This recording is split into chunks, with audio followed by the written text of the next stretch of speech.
जोरदार करारा थप्पड़ उसके गालों को सुर्ख कर गया था।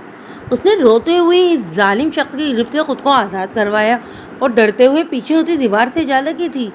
छोड़ो मुझे, अगर तुमने छुआ तो मुझे मैं चाचू को बता दूंगी। उसे मुसलसल अपनी तरफ भरते देखकर वो बेबस लहजे में बोली थी। अभी चंद महीने ही तो हुए थे उसकी मम्मा बाबा की डेथ को। वो अभी तक इस सदमे से नहीं निकली थी। सरवर साहब और इनकी बेगम सरवर 3 महीने पहले जाने कहाँ गायब हो गए थे। जैदी साहब ने इसे बताया था कि उन्होंने और शेरोज ने बहुत तलाश किया है उनको, मगर वो कहीं भी नहीं मिले। ये खबर उसके लिए कयामत सी थी। वो बहुत तड़पी थी और दोनों की याद में, मगर इन दोनों को नहीं मिलना था, सो नहीं मिले। कुछ दिन बाद जैदी साहब ने इसे रूह खींच लेने वाली खबर दी थी। वो ये कि बानो बेगम इनको खाई में गिरी हुई मिली है। बानो बेगम की लाश जब सर्वर हाउस में लाई गई तो अनाबिल सरापा मातम थी। कोई भी तो इसको दिलासा देने वाला नहीं था। कोई भी तो इसका सर अपने कंधे पर रख कर इसे चुप करवाने वाला नहीं था। जैदी साहब चूंकि सरवर साहब के चक्के बैठे थे, तो उन्होंने ही बानो बेगम की आखिरी रसूमात इख्तिताम पजीर की थी। इना को तो अपनी भी होश नहीं थी। वो तो इस अचानक मिलने वाले सदमे से निढाल थी। बानो बेगम के इंतकाल के बाद आहिस्ता आहिस्ता वो संभलने लगी थी। इसमें सबसे बड़ा हाथ शाहना बेगम का था, जो कि अनाबिल की खाला थी। उन्होंने इसे छोटी बच्ची की तरह अपनी आगोश में छुपाए रखा था। 40वें के बाद शाहना बेगम अपने घर कराची वापस चली गई थी। आने वालों को आखिर जाना तो होता ही है ना। फिर वो कब तक अनाबिल के साथ रहती। इनका अपना भी घर था, शौहर था, बच्चे थे जो इसे वापस बुला रहे थे। जाने का दिल तो शाहना बेगम का भी नहीं था, मगर मजबूरी थी, सो जाना पड़ा। जाने के बाद भी वो अनाबिल से राब्ते में रहती थी।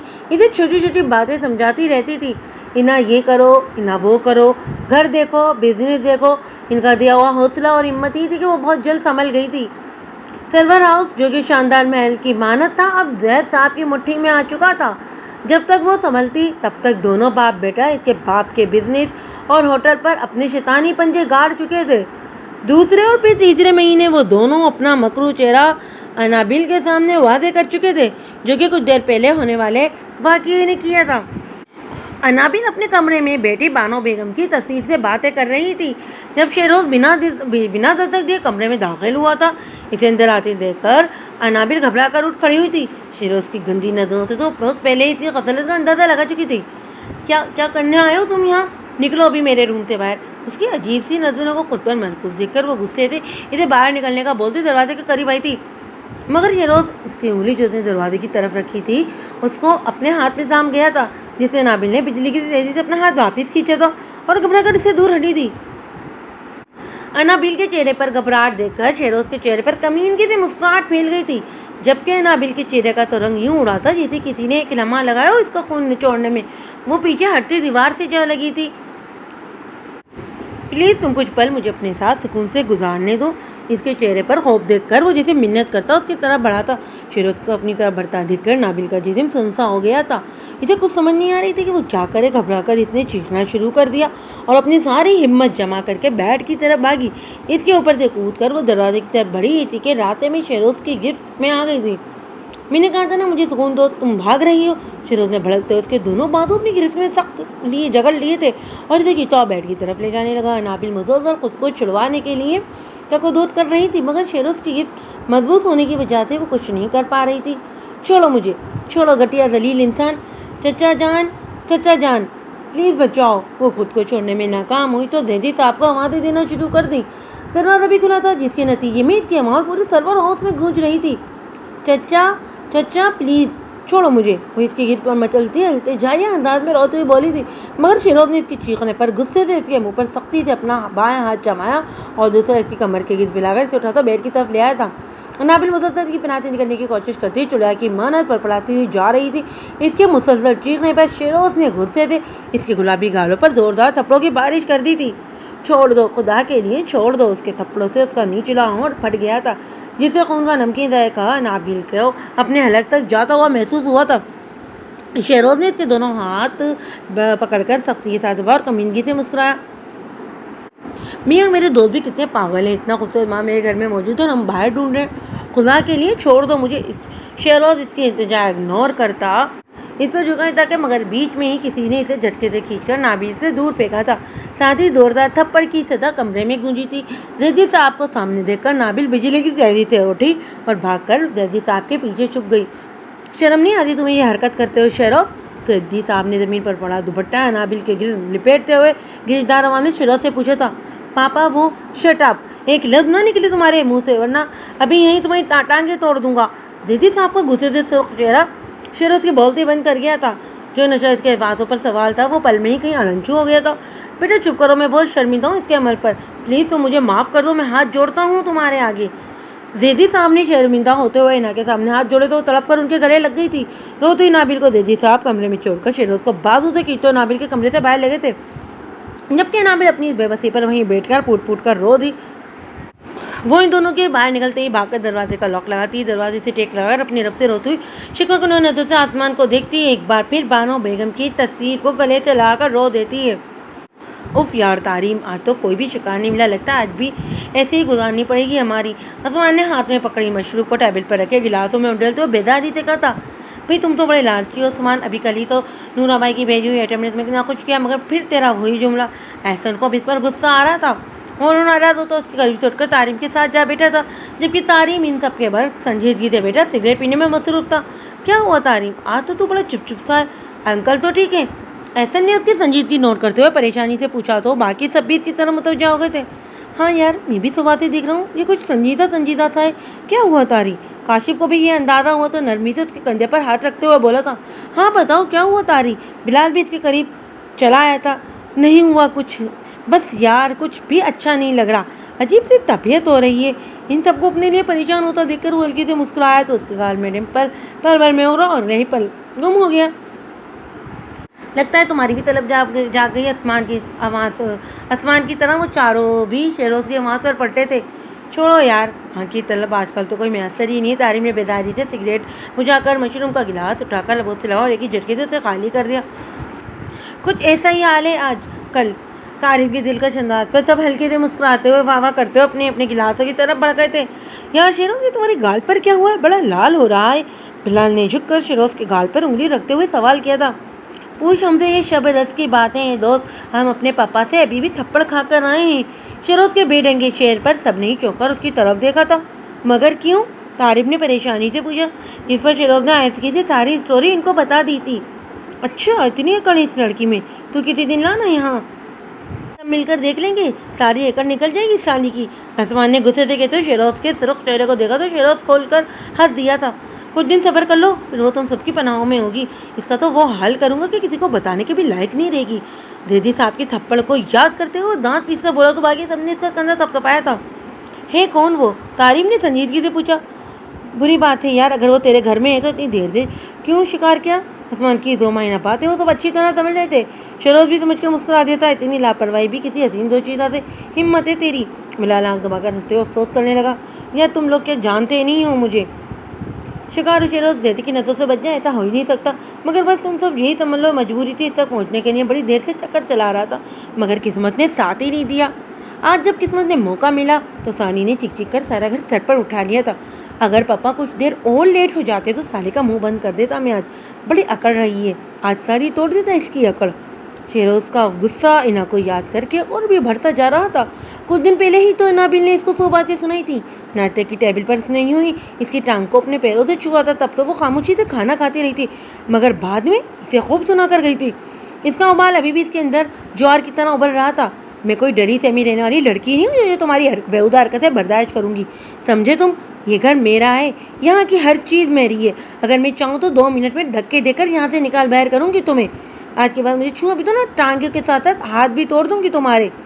अपने कमरे की तरफ जाते ही शेरोज को उसने नफरत से देखकर रोहान किया और दम करती वहाँ से वॉकआउट कर गई थी। उसके जाने के बाद शेरोज देर तक गुस्से से उबलता रहा था। करोगे क्या इस लड़की का तुम? तारिम ने न्यू सिगरेट सुलगाते हुए एक बार फिर से इसकी तरफ देखा था। करना क्या है, वही करेंगे जो हम सब करते हैं। तारिम की बात पर शेरोज ने कमीनगी से आंख दबाकर जवाब दिया तो वो वहाँ करके खामोश हो गया था। और अगर कोई मसला हो गया तो तारिम सिगरेट के कश लेता, उठकर खिड़की के सामने जा रुका था। नहीं होता यार, इसके आगे पीछे कौन सा इसके माँ बाप है, मर चुके हैं, अकेली है। शेरोज लापरवाही से कहता मशरूब पीने में मसरूफ हो गया। ठीक है फिर डन, तुम किसी दिन इसे तारिम के फ्लैट में ले आओ, फिर दिन ईद और रात शब बारात। बिलाल अपना गिलास खाली टेबल पर रखकर बोला तो सबने इसकी हाँ में हाँ मिलाई थी। तारिम भी खामोशी से सिगरेट पीने में मशगूल हो चुका था। सर्वर हाउस में सर्वर अब्बास और इनकी अहलिया बानो बेगम बड़े खुशोखरम जिंदगी गुजार रहे थे। इन दोनों की तवज्जो का मरकज सिर्फ इनकी अकलौती बेटी अनाबिल ही थी।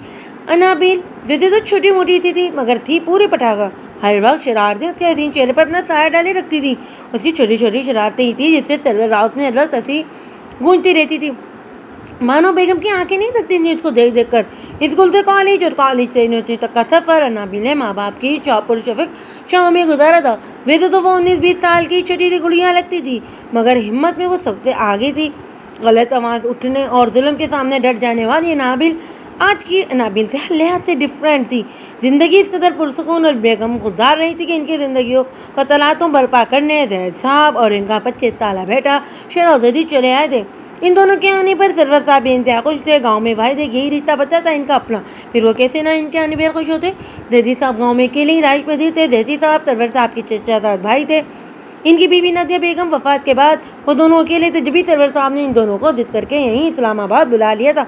वो नहीं जानते थे कि इनकी ये हमदर्दी किस कदर अपनी जात पर जुल्म कर बैठे थे। वो जैदी चाप तो चलो खुद इनके साथ के नतीजे जान दबाकर थोड़ा झिझकते थे मगर शेरोज तो यूं इनसे गुल मिल गया था जैसे जैदी साहब नहीं सरवर साहब इसके बाप थे। तुम्हारा दिमाग तो नहीं चल गया शेरोज? क्यों लेते हो तुम बार बार पैसे सरवर भाई से? अपनी औकात में रहना सीखो। कल को अगर उन्होंने हाथ खींच लिया तो तब क्या करोगे तुम? जैदी साहब ने डांटते हुए कहा। शेरोज दिल खोल कर हंस दिया था। अरे पापा आप परेशान ना हो। सरवर ताया का माल आखिर खाना किसने? कोई भी तो नहीं है, इसलिए हम ही सही आम खाइए, गुटनियाँ गिनने में वक्त बर्बाद ना करें। शेरोज इनकी डांट सुनकर लापरवाही से सुनता पेट पर सलाम से गिरा था। मतलब तुम कहना क्या चाहते हो? जैदी साहब इसकी बातों पर उलझे और उसके पास बैठ गए थे। कहना नहीं समझाना चाहता हूँ आपको। देखो पापा सरवर ताया का कौन सा कोई बैठा है, ले देखे एक बेटी है उसकी शादी कर देंगे तो ये जायदाद किस काम की भला?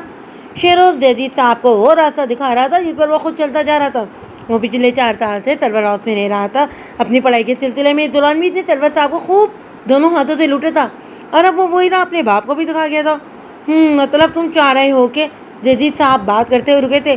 जी वही जो आप समझ रहे हैं। शेरोज ने इनकी बात को खुशी से कंप्लीट किया था। आज से पहले जैदी साहब इस तरह मुतवज्जा नहीं थे मगर अब इनके चेहरे पर भी कमी इनकी से मुस्कुराहट फैल चुकी थी। फिर क्या करना है इस सिलसिले में? जैदी साहब पुरसोच अंदाज में इसकी तरफ देखकर बोले थे। कुछ नहीं, थोड़ा सा दिमाग चलाइए और कुछ होशियारी को काम में लाइए तो हमारा काम आसानी से हो जाएगा और किसी को पता भी नहीं चलेगा। शेरोज ने चुटकी बचाते हुए हल पेश किया।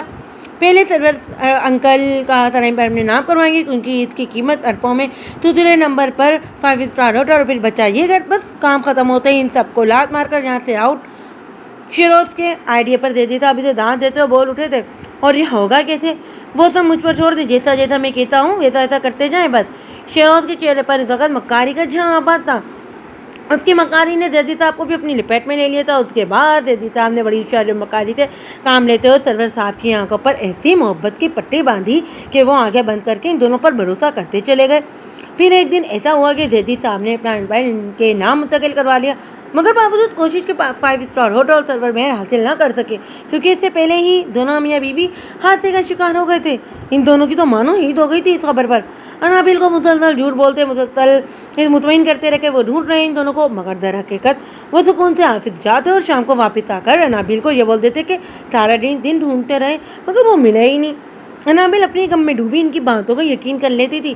3 महीने बाद आज शेरोज की सरकत से एक बार फिर से गम से निडाल कर दिया था। वो इस कदर शिद्दत से रो रही थी कि खिड़की के पास उफक पर चमकता चांद भी घबरा गया था। वो इस खिड़की से हटकर बादलों के साथ तैरता हुआ किसी और नगर का मुसाफिर बन गया था। ये तुम किस वक्त घर आते हो तारिम? कुछ पता ही नहीं चलता तुम्हारा। क्या सोच रखा है तुमने? आखिर चाहते क्या हो? एक ही दफ़ा बता दो मुझे। शब्बीर रज़वी बहुत दिनों से तारिम से बात करने का सोच रहे थे।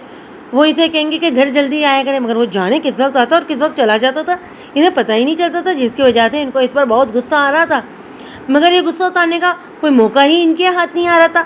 आज वो शाम से इसके इंतजार में लान में बैठे हुए थे कभी तो आएगा वो। बिला आखिर वो आधी रात के जाने कौन सा पैर घर में दाखिल हुआ था तो शब्बीर रज़वी आयदगी से बोलते उसके सामने आए थे। तारिम जो मीटिंग के सिलसिले में लाहौर से सीधा इस्लामाबाद पहुंचा था इनके गुस्सा करने पर गहरी सांस लेता अंदर की तरफ बढ़ता रुक गया था। सॉरी अब्बा आज लेट हो गया। वो दरअसल आज मीटिंग भाई आज तो मीटिंग थी, कल परसों तरसों, इसके बाद फिर इसके बाद मतलब तुम साल के 12 महीने मीटिंग में ही रहते हो क्या? इसलिए इतने लेट आते हो घर? शब्बीर रज़ी का गुस्से बढ़ने पर वो घबरा कर उनकी तरफ बढ़ा था। क्या हो गया है अब्बा, इतने गुस्से में क्यों है? सब ठीक तो है ना? तारिम को अपनी तरफ आता देखकर वो कुर्सी पर बैठ गए। क्या हुआ है अब्बा? तारिम इनके नाराज होने पर उनके सामने पंजों के बल बैठता हुआ बोला था। तुम्हें क्या लगता है बेटा, मुझ बूढ़े से तुम अपना कारोबार करोगे? बस अपने घुटने पर हाथ रखे उन्होंने नाराजगी से दूर झटका था। अब्बा पता भी है आपको, नया नया बिजनेस स्टार्ट किया, मेहनत करूंगा तो ही कामयाब होंगे ना। फिर मेरे अलावा कौन है मेरा? जो इस घर में बैठ जाऊं तो वो मुझे कमा कर ला देगा? बताए कोई है हम दोनों का?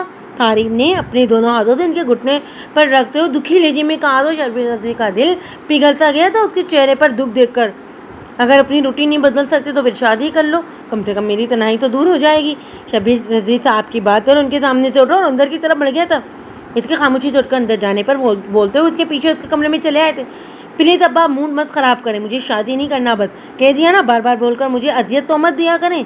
अपना कोट उतार कर हैंग करते हुए गुस्से के अंदाज में बोला था। क्यों भाई, मैंने कौन सी अजियत दे दी है? जरा सी बात ही तो की है मैंने। अगर तुम्हारी हाँ है तो मैं बात करूँ। खुशी बुआ से वो किसी अच्छे से घर की प्यारी सी बेटी ढूंढ देंगी। बस अब्बा मैंने बोल दिया ना, मुझे अभी शादी नहीं करनी तो नहीं करनी, बात खत्म। शब्बीर रज़ी अपनी ही बोल धुन में बोलते जा रहे थे। जब इनकी जुबान को ब्रेक लगा था वो चीख कर इनको मना करता वॉशरूम में बंद हो चुका था। शब्बीर रज़ी ने संजीदगी से वॉशरूम के बंद दरवाजे को देखा और खामोशी से पलट गए थे। वो फ्रेश होकर बाहर निकला। बाहर खामोशी पाकर वो शर्मिंदा सा होता जल्दी जल्दी बालों में बुरी चलाने लगा था। उफ तारिम, तुम भी ना कभी कभी बहुत रूड हो जाते हो। बाल बनाकर गहरी सांस लेता वो कमरे से बाहर निकल आया। अभी इसका रुख शब्बीर रज़ी साहब के कमरे की तरफ था। ये घर शब्बीर रज़ी साहब का आबाई घर था जो कि पहले पुरानी तर्ज का बना हुआ था, मगर अब तारिम ने इस पर बहुत सारी तब्दीलियां कर दी थी।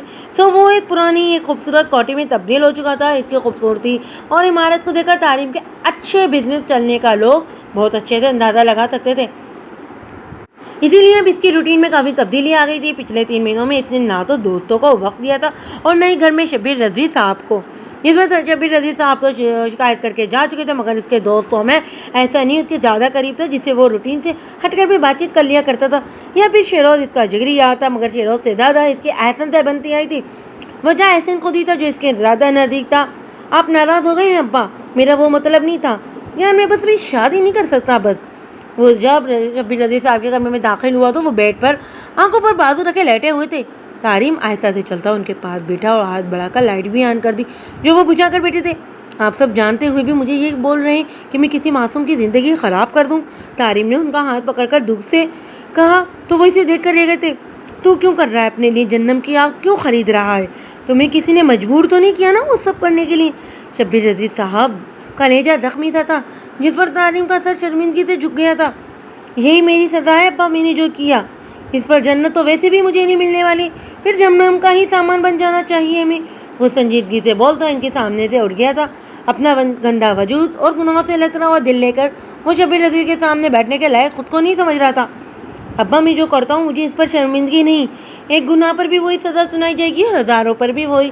तारिम आहिस्तगी से बोल रहा था। चाकर भी शब्बीर रज़ी साहब को इसकी आवाज़ समझ नहीं आ रही थी, तभी तो वो उठकर इसके करीब चले आए थे। जो तुमने क्या इसका खुमादी भी बहुत लिया है, फिर इस बात को भूल क्यों नहीं चाहते हो तुम? शब्बीर रज़ी साहब की बात इधर से आगे लगा दी थी। वो गुस्से से उनकी तरफ मुड़ा था।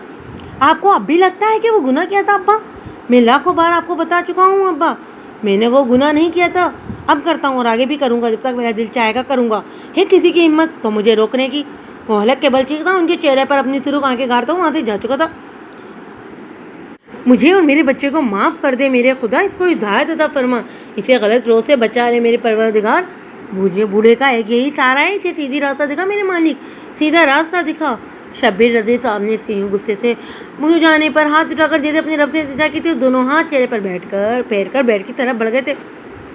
क्या हुआ है जिगर, इतना गुस्सा? खैर तो है। एहसन जब से तारिम के ऑफिस आया था तब से कुछ उठा पटाकर इधर उधर फेंक रहा था। 2-3 बार तो एक ही वर्कर को डांट चुका था, जिस पर अनवर साहब भी कुछ फिक्रमंदी से इससे पूछ चुके थे कि सब ठीक है ना तारिम बेटा, मगर तारिम की खामोशी पर वो चुपचाप वहाँ से चले गए थे। एहसन को भी उन्होंने ही कॉल करके बुलाया था। अभी इसके सामने बैठा, उसके गुस्सा करने की वजह पूछ रहा था वो, मगर वो तो जवाब देने की वजह अपने सामने रखी फाइल को उलट पुलट करता जा रहा था। जिगर मैं कुछ पूछ रहा हूँ, क्या हुआ है, कुछ बोलेगा आप? उसकी चुप पर एहसन भी झुंझला गया था। क्या बोलूँ, क्या सुनने आए हो तुम यहाँ? जब तुम्हें पता है मेरा मूड ठीक नहीं तो फिर क्यों पूछ रहे हो? जाओ यहाँ से। एहसन के बार बार पूछने पर इसने अपनी लाल शरबती आंखें इस पर गाड़ते उसके लहजे की सर मैरी एहसन को चुप न करवा सकी थी। कहीं फिर से अंकल ने वही टॉपिक तो नहीं छेड़ दिया जो तुम इतने आग बगोला हुए जा रहे हो? एहसन ने इसके चेहरे के बदलते रंग को देखकर अंदाजा लगाते हुए पूछा। तारिम का रिएक्शन उसके अंदाजे के मुताबिक आया। वो गहरी सांस लेता अपनी जगह पर वापस बैठ गया था, क्योंकि अब तारिम इस पर चीख कर चिल्लाकर अपना गुस्सा निकालने वाला था और एहसन को बड़े तहम्मुल से वो बर्दाश्त करना था। मगर ये क्या, वो तो बड़े आराम से बैठा उसे देखे जा रहा था। क्या हुआ, चीखोगे नहीं मुझ पर कि मैंने बात क्यों कर दी? इसे इतने आराम से बैठा देखकर एहसन ने हैरत से कहा, अच्छा चलो छोड़ो पर इस परेशानी को, चलो फ्लैट पर चलते हैं। सामान्य वहाँ मस्त अरेंजमेंट कर रखा है, सारे दुख सारे गम भूल जाएंगे। एहसन ने जब देखा कि उतनी देर से कुछ बोल नहीं रहा तो उठकर उसका हाथ खींचकर बाहर की तरफ ले जाने लगा। नहीं तुम जाओ, मेरा दिल नहीं। दरवाजे के करीब जाकर उसने अपना बाजू चुड़वाया और सिगरेट निकालकर लबों से लगा ली। छोड़ो अभी यार, अब कब तक इस बात को दिल पर लगाकर बैठे रहोगे? यूं ही खुद को परेशान कर रहे हो तुम। दफा करो, जो हुआ सब भूल जाओ और बस अपनी ज़िंदगी जियो, ऐश करो। एहसन ने उसका दुख कहाँ छुपा हुआ था भला? फिर तारिम का वो मादी जो साफ था मगर लोगों के लिए दागदार था, उसके लिए हमेशा तकलीफ का बाइस बना था। हाँ तुम कह सकते हो ऐसा, क्योंकि ये तुम्हारे साथ नहीं हुआ। ये दाग भी मेरा है और दुख भी। तुम जाओ, फिलहाल मुझे अकेला छोड़ दो। इसने बेरुखी से कहते हुए रुक मोड़ा तो ऐसा नीचे देखकर रह गया। गुस्से में वो ऐसे ही हो जाता था, बदलियात और बेमुरवत। तारिम, एहसन जाओ, बोल रहा हूँ ना, नहीं जाना मुझे कहीं भी। समझ नहीं आ रही तुम्हें? एहसन इसे पुकारता आगे बढ़ने वाला था जब इतने गुस्से से टेबल पर पड़ी फाइल उठाकर जमीन पर दे मारी थी। एहसन जहाँ था वहीं रुक गया, फिर वहीं खामोशी से वापस पलट गया था। तुमने मेरे साथ अच्छा नहीं किया। जाने मैंने क्या बिगाड़ा था तुम्हारा? सिगरेट के गहरे कचे था, वो अपनी धुन में था। सिगरेट के धुएं पर अपनी नजर जमाए वो उससे मुखातिब था, तभी सिगरेट के धुएं में इंसान की शिकल बनी तो दब से उसकी मुट्ठियाँ बिछ गई थी, दिमाग की रगें तन गई थी। तो मुझे पसंद आ गए थे, बस तुम्हारा कसूर यही था। वो वाला सामने बैठे वजह नौजवान से मुखातिब हुआ तो वो नफरत से गर्दन घुमा गया था। एक लंबा सांस इतने वाक़े सब किया और खिड़की के पर से सर टिकाकर खड़ा हो गया। मादी की जानलेवा यादें इस वक्त इस पर हमला आवर थी। इस वक्त वो जिस कदर टूटा बिखरा था, इससे कोई अदा नहीं था कि कोई खुद को कुछ कर लेता। दफन उसके मोबाइल पर रिंग हुई, उसने चौकर नंबर देखा। शेरोज। बोलो शेरोज। अपने मोबाइल पर शेरोज का नंबर चमकता देखकर उसने जहरे लब धुला और यस करके कान से लगाया था। अभी मूड नहीं है शेरी, प्लीज। वो बेदारी से इसकी आफट उठाकर कॉल ऑफ करने वाला था जब वो फिर से बोल उठा, यार वही लड़की है जिसकी मैंने बात की थी। इसके इरादे भाप कर शेरोज ने जल्दी से उसे आने का कहा, मगर वो फिर भी बेदारी से उसकी बात सुन रहा था। मैंने कहा ना मेरा मूड नहीं है, इसीलिए दोबारा कॉल मत करना। शेरोज की बात पूरी सुने बिना ऐसे सख्ती से कहा उसे और कॉल ऑफ कर दी। कुर्सी पर बैठकर वो अपना सर थाम चुका था जब फिर से शेरोज का नंबर और अपने मोबाइल पर चमकता देखा उसका जिस शिद्दत से चाहे वो मोबाइल खींचकर दीवार पर दे मारे, मगर फिर मुरव्वत आड़े आ गई। हाँ बोलो। कॉल पिक करते उसका लहजा फिर से वही था, मगर इस वक्त शेरोज की बात पर वो झटके से कुर्सी से उठ खड़ा हुआ था। ये क्या बकवास कर रहे हो तुम इसे लेकर मिलिट्री में गए क्यों थे? शेरोज की इतराने तो उसका मीटर ही घुमा दिया था। अच्छा ठीक है, मुंह बंद करो, मैं आता हूँ, तुम दरवाज़ा मत खोलना। शेरोज की बात पर उस गहरा सांस लेता अपने आने की हामी भरता जल्द से जल्द ऑफिस से निकल गया था। बड़ा मूड खराब है आज मेरे पापा का। शेरोज ऑफिस में दाखिल हुआ तो जैदी साहब की संजीदगी देखकर शराब से आग दबाता उसके सामने बैठ गया था। बकवास बंद करो अपनी। तुम आज अगर मैं परेशान हूँ तो ये सारी कारस्तानी तुम्हारी है। जैदी साहब उसकी शरारत पर भड़क उठे थे। तुम्हें किस अहमक ने कहा था कि नाबिल पर हंसाने की कोशिश करो? घटिया इधर तुम्हारी इस हरकत की वजह से आज मामला हमारे हाथ से निकल रहा है। जैदी साहब को गुस्सा आज इंतहाई ऊंचाई को पहुंचे होता। रात ही तो काजमी साहब की कॉल इन्हें मौसूल हुई थी। हुआ क्या है आखिर? पापा कुछ बताएंगे तो पता चलेगा ना। इनके गुस्सा करने पर शेरोज के शौकी से मुस्कुराते सुकड़ गए थे। तुम्हें क्या लगता है ऐसी कौन सी बात होगी जो मुझे इतना परेशान कर रही है? शेरोज की लापरवाही पर जैदी साहब का खून खोल उठा था। अपने दोनों हाथ सीने पर बात कर वो बड़े इत्मीनान से उसकी तरफ देखकर बोले थे। इन्हें पता था जब वो बात शेरोज को पता चलेगी तो इसका हाल भी इन्हीं जैसा होगा, इसलिए सुकून से अपनी जगह पर वापस बैठ गए थे। काजमी और इना का अपने बेटे काशन के निकाह के सिलसिले में आ रहा है, बस पहुँचने वाला होगा। फिर ये एम्पायर भी गया, मेल भी गया, इन दोनों के साथ होटल भी गया। जितनी जल्दी तुम्हें इसके साथ वक्त बिताने की थी ना, इसी वजह से अब इतनी जल्दी इसको इस लड़की को यहाँ से ले जाने की है। जैदी साहब दांत पीस कर बोलते शेरोज के सर पर बम गिरा गए थे। जबकि शेरोज ये खबर सुनते यूं अपनी जगह से उठा था जिसे अपने कोई सांप देख लिया। व्हाट, ऐसे कैसे अचानक निकाह करने आ सकते हैं वो लोग? शेरोज झटके से उनकर उसके सामने आया था। ये सब तुम्हारी बेवकूफ़ी की वजह से हुआ, मैं इनको रोक भी नहीं सकता। जानता हूँ नाबिल ने शाना बेगम को एक एक बात बताई होगी, इसीलिए वो इसे यहाँ से लेकर जाना चाहती हैं। जैदी साहब सोचते हुए बोले थे, इनके पास सच भी तो थी, मैं ऐसा हरगिज़ नहीं होने दूंगा। इस लड़के पर पहला हक मेरा है, जब तक मैं अपना हक वसूल नहीं कर लेता तब तक इसको कहीं भी नहीं जाने दूंगा मैं। शेरोज का हमारे गुस्से से बुरा हाल हो रहा था। हाँ, मुझे कुछ करने के बाद मेरी तरफ से वो जाए भाड़ में, काशान ले जाए या कोई और, लेकिन पहले वो मेरे पहलू में होगी। मुझे चाहिए पापा, बता रहा हूँ मैं आपको। दिल में जैदी साहब को मुखातिब करता वो दर्दनाक होता जा रहा था। मुंह बंद करो अपना, अब जो तुमने करना था ना कर लिया, अब मुझे अपने तरीके से सब संभालने दो। खबरदार अगर कोई भी घटिया हरकत की तुमने, तुम अब इस मामले में नहीं पड़ोगे, समझे। उसके बाद वह जैदी साहब गुस्से से सुरुख होते शहरोज को बुरी तरह डर गए थे। उनके लहजे में सख्ती के नासिर को शहरोज को बोलने से रोका था। लेकिन पापा ऐसे बकवास बंद करो शहरोज, मैंने कह दिया ना, इस मामले में इससे दूर रहो और जितना जितना कहा है ना उतना ही करो। अब मैं इन सबको अपने हाथों से ऐसे नहीं जाने दूंगा। ये सब हुआ भी तुम्हारी वजह से, इसलिए अब दफा हो जाओ मेरे सामने से। शहरोज ने बोलने के लिए मुंह खोला ही था जब जैदी साहब चिल्ला उठे थे। उंगली उठाकर से चुप करवाते दरवाजे की तरफ बढ़ गए। और हाँ, शराफत से घर चलो, वो लोग पहुंचने ही वाले। बाहर निकलने से पहले जैदी साहब ने इसे पलट कर हुक्म दिया और दरवाजा ठेके वहाँ से बंद कर दे। वहाँ से जा चुके थे। चचा आप आ जाएं। अनाबिल जोहर की नमाज के बाद जाए नमाज लिपेट रही थी जब जैदी साहब को दरवाजे पर रोकते देखा नरमी से बोली थी। इस दिन के बाद इन्हें तो कमरे से बाहर निकली थी, नहीं किसी से मिली थी। जैदी साहब को भी इस हादसे के बाद आज पहली बार देख रही थी। कैसा है मेरा बेटा? जैदी साहब ने आगे बढ़कर इसके सर पर शफकत से हाथ रखा तो बिना वजह इना की आंखें भर आई थी। सरवर साहब शिद्दत से याद आए थे। जानता हूँ मैं बेटा, मैं बहुत बुरा हूँ। शहरोज ने जो हरकत की इसकी वजह से तो मैं तुमसे नजर मिलाने के काबिल भी नहीं था। हो सका तो मेरे नालायक बेटे की हरकत के लिए मुझे माफ़ कर दो। जैदी साहब जाने सच में शर्मिंदा थे या फिर दिखावा था ये सब, मगर ना दिल मोम की तरह पिघला था उनके हाथ जोड़ने पर। नहीं चाचा, आपका इसमें कोई कसूर नहीं, और नहीं कभी मैंने आपको मोर्दे इल्ज़ाम ठिलाया है। जानता हूँ पुत्र, मगर फिर भी शर्मिंदा हूँ अपने बेटे के इस अमल से। इना के सामने शर्मिंदगी से सर झुकाकर बोलते वो इना को दुखी सा कर गए थे। आप परेशान नहीं हो चचा, मुझे आपसे कोई शिकायत नहीं है। ऐसे से बोलते इना खामोश हुई तो जैदी सामने उसके सर पर हाथ रख दिया था। दौलत पाने का जुनून अपनी जगह, मगर वो ऐसा बिल्कुल भी नहीं चाहते थे कि शहरोज इनाबिल की इज्जत से खेल जाए। वो लाख बुरे से ही, मगर यहाँ आकर वो आपे से बाहर हो जाते थे। पैसा दौलत रुतबा अपनी जगह, मगर इना थी तो इनका खून ही ना। अच्छा चलो छोड़ो, जल्दी से तैयार हो जाओ। पता है कुछ ही देर में शाना और काजमी आ रहे हैं तुमसे मिलने। दीदी सामने नरमी से मुस्कुरा कर इसे तिला दी थी। वो जो हाथ में पकड़े जाए नमाज साइड टेबल पर रखने रखी थी चौंकर पलटी थी। क्या खाला आ रही है सच में? खुशी से नाबिल की आवाज़ बुलंद हुई थी। इसके मासूम से चेहरे पर खिलती मुस्कुराहट ने जैदी साहब को हैरान सा कर दिया था। वो किस कदर प्यारी थी, बड़ी बुरी आंखें उसके गुलाबी चेहरे पर किस कदर खूबसूरत समा बांध रही थी। मुरझाया चेहरा एक बार फिर से खिल उठा था शाना के आने की खबर पर। जैदी साहब ने शायद ही आज से पहले कभी नाबिल को इतने गौर से देखा था। इसी पर उन्होंने सोच लिया था कि वो इस पुलसी लड़की के साथ कुछ गलत नहीं करेंगे। एम्पायर तो पहले ही शहरोज के नाम मुंतकिल हो चुका था। अब अगर वो अपनी मर्जी से सब इनके नाम कर देगी तो ठीक, वरना वो इसके साथ कुछ गलत नहीं करेंगे और ना ही शहरोज को करने देंगे। हाँ बेटा, शाना और काजमी आ रहे हैं, इनके साथ कुछ और भी मेहमान हैं।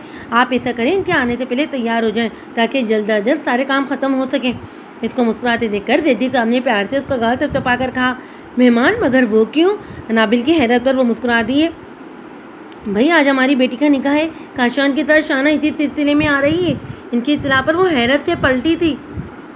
जानता हूँ बेटा ये वक्त सही नहीं है, परेशान मत हो। शाना का कहना है तुम्हारी माँ की आखिरी ख्वाहिश थी ये, इसीलिए सारी टेंशन एक तरफ रखकर खुद को इस नए रिश्ते के लिए तैयार रखो।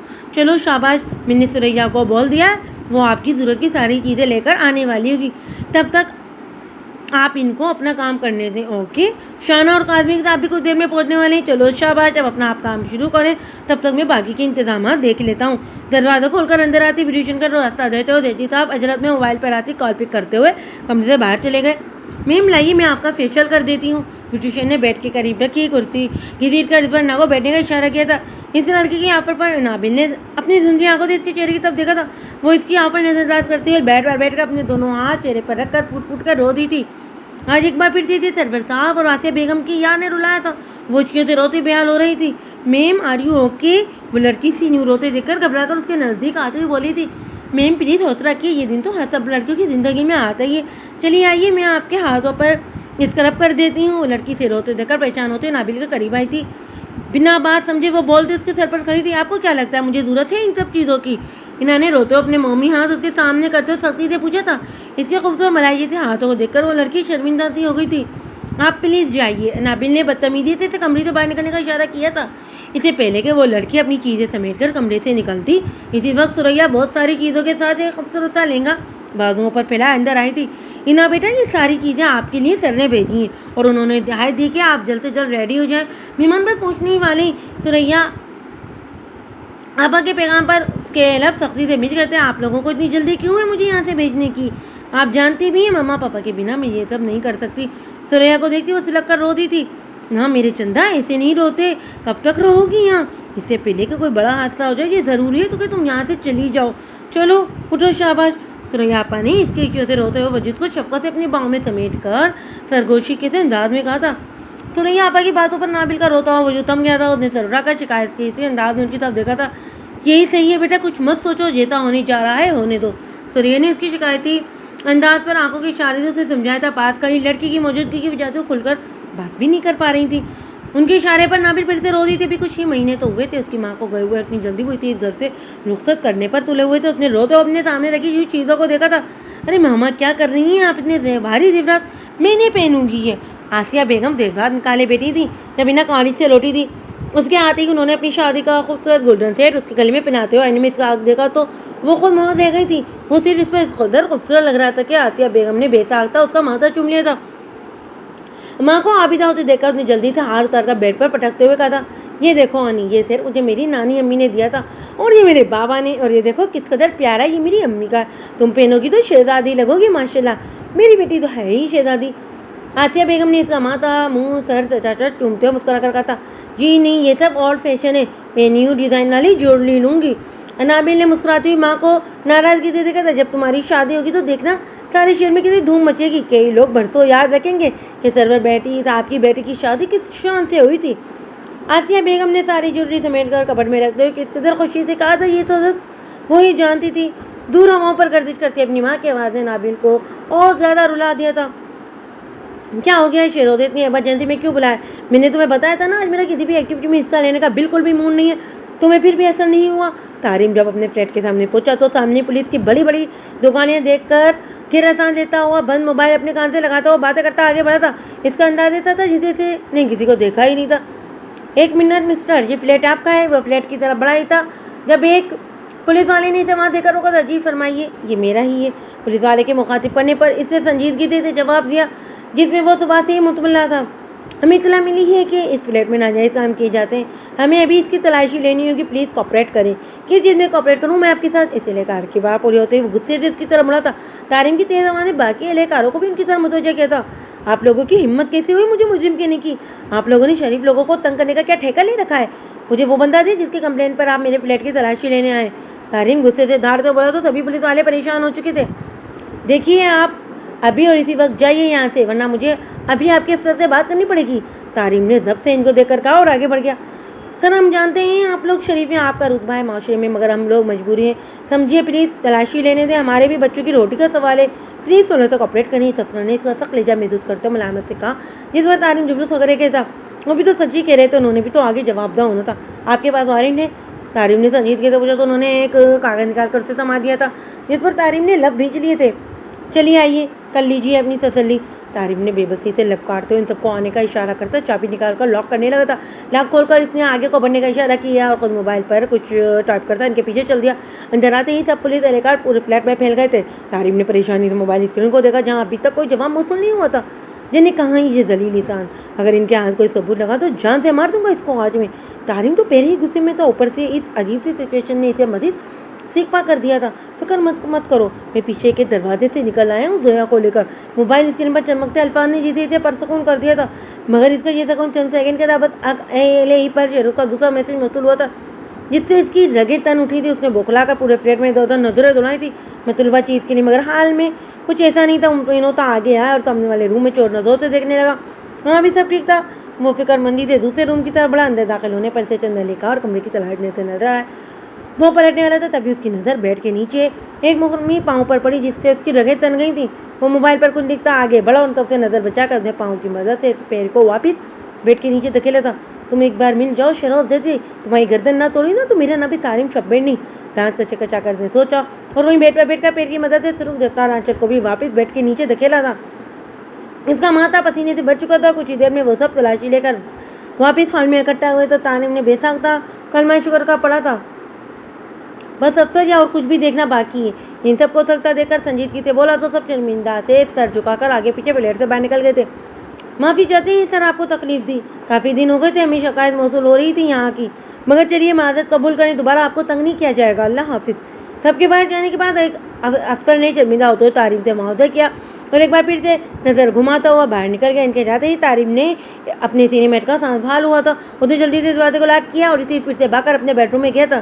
तुम्हारे लिए दिल चाहे तो खुद को मुतमईन कर सकते हो, ना छोड़ देना, वो वैसे भी मेरा शिकार है, बहुत जल्द वो भी शहजादी की बाहों में होगी।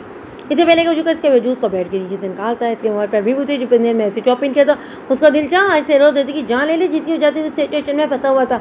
एक बार मिल जा मुझे, शिकार तो मैं तेरा करूंगा साले। उसने जल्दी से मोबाइल पर मैसेज टाइप किया और सेंड करते हुए मोबाइल बेड पर फेंका और खुद झुककर वाजिद को बाजू से पकड़कर बाहर खींचा। अगले ही पर तारीम को लगा जैसे किसी ने इस लड़की को सुर्ख रंग में डिबोकर बाहर निकाला। भारी सुर्ख लहंगे के साथ मेकअप भी सुर्ख किया गया था। इसके गले में कानों में भारी जेवरात थे जिसके चेहरे को अजीब सा पुरस्कार बना रहे थे। मासूम सी सूरत और इतना सामान, इसे हैरत सी हुई थी लड़के पर जिसने खुद पर ना कुछ लादा हुआ था। तारीम ने अजीब से मांगों में उठाकर बेड पर लेटा, उस पर कंबल डाल दिया, पर कंबल डालकर ऊपर टाई था कि दरवाजे पर दस्तक हुई। इस दस्तक ने इसे चुका दिया था। वो परेशान होता दरवाजे की तरफ बढ़ा कि हॉल से देखते हुए इसके चेहरे का रंग मुतगैर हुआ था। सामने ही वो अफसर खड़ा था, अभी थोड़ी देर पहले ही तो इससे माफी मांगकर निकला था। इसने इसे सामने देखकर तारीम से लम्हों में घबरा गया था। रेरे का इसका दिल चाह रहा था कि शेरोज का गला दबा दी, जो इसे आज इस मुसीबत में डालकर खुद तो रंगरनिया मनाता फिरा था। इसने गिरा सांस खींचकर खुद को नॉर्मल किया और झटके से दरवाजा खोल दिया।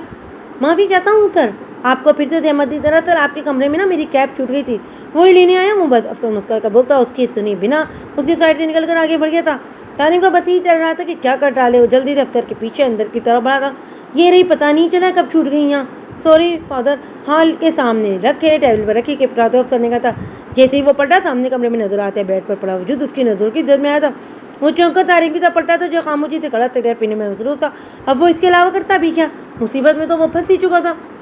ये कौन है, पहले तो नहीं थी यहाँ। अफसर ने हैरत से आगे बढ़कर इस लड़के का चेहरा देखते हुए तारीम से पूछा था। इसका मतलब है हमें जो इन्फॉर्मेशन मिली थी वो सही थी। अफसर ने गुस्से से पलटकर तारीम की तरफ देखा जो इन्हें देख रहा था। जी नहीं सर, आप अब भी गलत हैं और आपकी इन्फॉर्मेशन भी। ये कोई अगवा का केस नहीं है, वाइफ है मेरी। तारीम ने दांत पीसकर अफसर की तरफ देखकर कहा था। वाइफ पहले तो नहीं थी, यहाँ अचानक कहाँ से आ गई है? तारीम के जवाब पर वो मुतमईन नहीं हो तो आंखों को सुकेड़ते वो तारीम के चेहरे को गौर से देखता हुआ बोला था। इसके लहजे में शक तारीम को सुलगा गया था। मेरा ख्याल है वाइफ है तो निकाहनामा भी होगा, लाए दीजिए। अफसर ने सख्ती से चेहरे पर सजाते हुए तारीम का सुकून बर्बाद किया था। वो जो समझ रहा था कि बात आसानी से संभाली जाएगी, मगर इस रुख पर तो उसने सोचा ही नहीं था। अब निकाह हुआ नहीं था तो लता कहाँ से? वो तो यहाँ नहीं है, घर पर है। अब हर वक्त तो मैं इसे जेब में नहीं फिर सकता ना। हाँ, मुझे थोड़ा सा वक्त दीजिए, घर से मंगवा कर आपकी खिदमत में पेश कर देता हूँ। तारीम ने बात बिगड़ते देखकर जल्दी से संभाली थी। मैं हैरान हूँ तारीम साहब, पहले तो ये यहाँ नहीं थी, कोई इतनी जल्दी कैसे आ सकता है? अफसर को अभी भी ये बात हजम नहीं हो रही थी। वहाँ के सुकेड़ कर अपने सामने खड़े इस खुबरू नौजवान को देखकर गुस्से से बोला था। आप 10 मिनट से 13 सेकंड बाद आए और ये इसी वक्त यहाँ आ गई थी जब आप निकले थे। तो मेरा ख्याल है आपको समझदार है, मुझे समझाने की जरूरत नहीं, आप कितनी लेट आए। अफसर को संजीदगी से जवाब देता। तारीम बार बार कमरे की तरफ देख रहा था जहाँ वो लड़की लेटी हुई थी, पड़ी हुई थी। ये गैर इरादी हरकत थी जैसे असर हुई थी। सामने खड़ा अफसर इसकी इस हरकत को नोट करता हल्के से मुस्कुरा दिया। लगता है नई नई शादी हुई है आपकी। इसने बार बार बेड की तरफ देखता पाकर अफसर खुद ही किसी नतीजे पर पहुंचकर मुस्कुरा दिया। इसके अंदाजे पर तारीम महसूस कर उठा और बेमुश्किल सरसावत में लाया था। ओके ठीक है, अभी तो मैं जा रहा हूँ, ठीक है, 1 घंटे बाद मेरे लेकर आएंगे, आपको लेने निकाहनामा चेक करवा दीजिएगा, बतौर हमारे पास रहेगा, कंप्लेन पर रद्द कराना पड़ेगा। उसे रगे चुपे अल्फा में धमकी देता आगे बढ़ गया था। मगर मेरे खिलाफ कंप्लेन किसने की थी? तारीम ने आगे बढ़ते अफसर से संजीदगी से पूछा था। ये वो सवाल था जो कब से उसके दिमाग में खटक रहा था, बिला आखिर उसकी जुबान पर भी आ गया था। सज्जाद शरीफ को तो जानते ही होंगे आप, उन्होंने ही करवाई थी। अफसर उसे इतला देता दरवाजा खोलकर फिर से बाहर निकल गया था। उसकी जाते ही तारीम ने गुस्से से शेरोज को नंबर डायल किया था। अगले 20 मिनट में तुम यहाँ ना पहुंचे तो मैं तुम्हारी जान ले लूंगा, घटिया इंसान। शेरोज ने जैसे कॉल पिक की वो धारा था। सॉरी मिस्टर, वो अभी बिजी है, प्लीज डिस्टर्ब मत करें। तारीम की दाढ़ पर मोबाइल से नुकसानी आवाज उभरी तो तारीम का गुस्से से बुरा हाल हो गया था। इस अलील को मोबाइल दो अभी। इसी वक्त तारीम की घराट पर लड़की ने घबरा कर मोबाइल चलती थी शुरू की। बढ़ाया, क्या है तारीख, क्यों तंग कर रहे हो? तुम्हें बोला ना पीछे कोई इतराज नहीं, प्लीज अब तंग मत करो। मोबाइल पकड़ते ही शेदी ने 6 मिनट डूबे सामने बोलना शुरू किया। फिर बात पूरी करते बिना ही उसकी स्विमिंग कॉल काट दी थी। तारीम की इसकी हरकत पर दिमागी नसें उभर आई थी। हाँ एहसन, जल्दी से मेरी फ्लैट में पहुंचो। शेरोज की कॉल बंद होते ही उसने एहसन को कॉल मिलाई थी। क्यों खैरियत? एहसन इसके हुक्म पर परेशानी से बोल उठा।